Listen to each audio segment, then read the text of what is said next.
All right, so we have some major breaking news. I was just about to post this video literally a minute ago, but I had to just stop and re-edit this because Trump just posted that there's been some kind of deal made before the looming 8 p.m. deadline. So I'm going to read this whole thing. It says, based on conversations with Prime Minister Shehbaz Sharif and Field Marshal Azim Munar of Pakistan, and wherein they requested that I hold off the destruction force being sent tonight to Iran and subject to the Islamic Republic of Iran agreeing to the complete, immediate, and safe opening of the Strait of Hormuz, I agreed to suspend the bombing and attack of Iran for a period of 2 weeks. This will be a double-sided ceasefire. The reason for doing so is that we have already met and exceeded all military objectives and are very far along with the definitive agreement concerning long-term peace with Iran and peace in the Middle East. We received a 10-point proposal from Iran and believe it is a workable basis on which to negotiate. Almost all of the various points of past contention have been agreed to between the United States and Iran,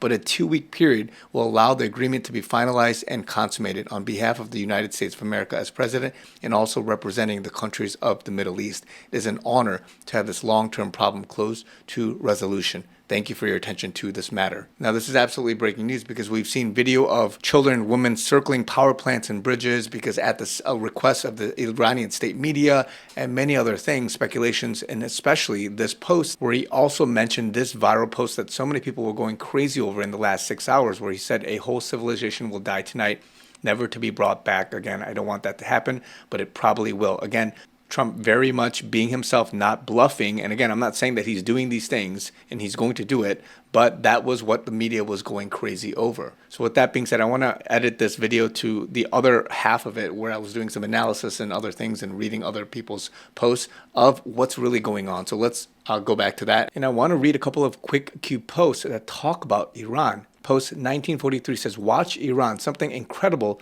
is about to happen. Hassan Rouhani, the good people of Iran have the power, fight for your freedom. And then post 1604 says, we stand with the good people of Iran who have currently battled their installed regime for freedom. True rule, the people have the power, rise up and demand they be removed. At some point, military generals will act the will of the people simply because their soldiers are those same people and have no choice. We stand with you. We are monitoring the situation closely. Stay safe. And I want to read a quick post by MJ Truth Ultra because he's talking about some commentary and interpretation of some of the background stuff happening. And I want to quickly read a quote from a speech Trump just said recently. He said, to the great people of Iran, the hour of your freedom is at hand. When we are finished, take over your government. It will be yours to take. This will probably be your only chance for generations. Now, that's very interesting what Trump is saying and teeing up. And MJ Truth says, Iran goes so much deeper. It's not what everybody thinks. As conflicted as I am pertaining to Netanyahu, the central theme of Q drops is what I believe President Trump is after, and that is to fully eliminate the Iranian quote-unquote deep state, which is part of a globalist plan to bring about a nuclear holocaust. Iran's nuclear program, terrorism, and geopolitical actions are the direct result of secret, treasonous deals made by Barack Hussein Obama, EU, Canada, and deep state politicians. The drops discuss the billions of dollars in cash pallets to Iran that Obama negotiated under the guise of a hostage exchange tied to the 2015 Iran deal.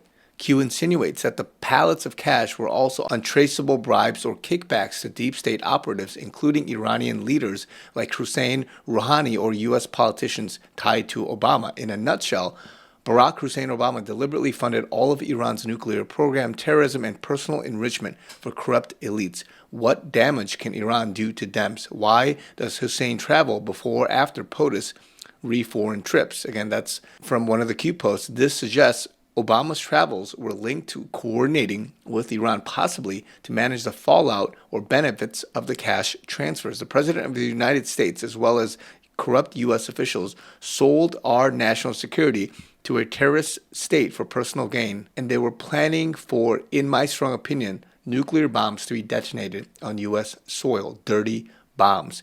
Q alluded to North Korea and Iran were essentially puppets to bring about eventual nuclear fallout planned entirely by global elites. These are just proxy countries for global chaos. To prove that, remember North Korea. During Trump's first term, a very specific mountain in North Korea collapsed. nuclear. Do some research. President Trump took it out. It was not an earthquake. It was an attack on a nuclear facility conducting a lot of bad things. Certain people died. That's why when Q discussed Iran pallets of cash, most were talked about under dual interchangeable language, Iran/North Korea. With all of that said, I have concluded that Iran has been positioned as both a threat and a pawn in a global broader plan that eventually leads to its liberation. I suspect within the next few weeks, hopefully not longer, the good people of Iran will rise up and this installed regime will be gone. Now, it's very interesting because, again, I'm not saying that that's completely true or not, but that's interesting commentary that's aligned with interpreting some of the Q drops and all the other stuff that's happening behind the scenes, behind closed doors that not a lot of people, again, are brushing off as conspiracy and not completely believing. So let's see what will happen at this deadline and going forward. And at the time of 8 p.m., I believe it's like in the middle of the night, like 3 or 4 a.m. or something like that, Iranian time.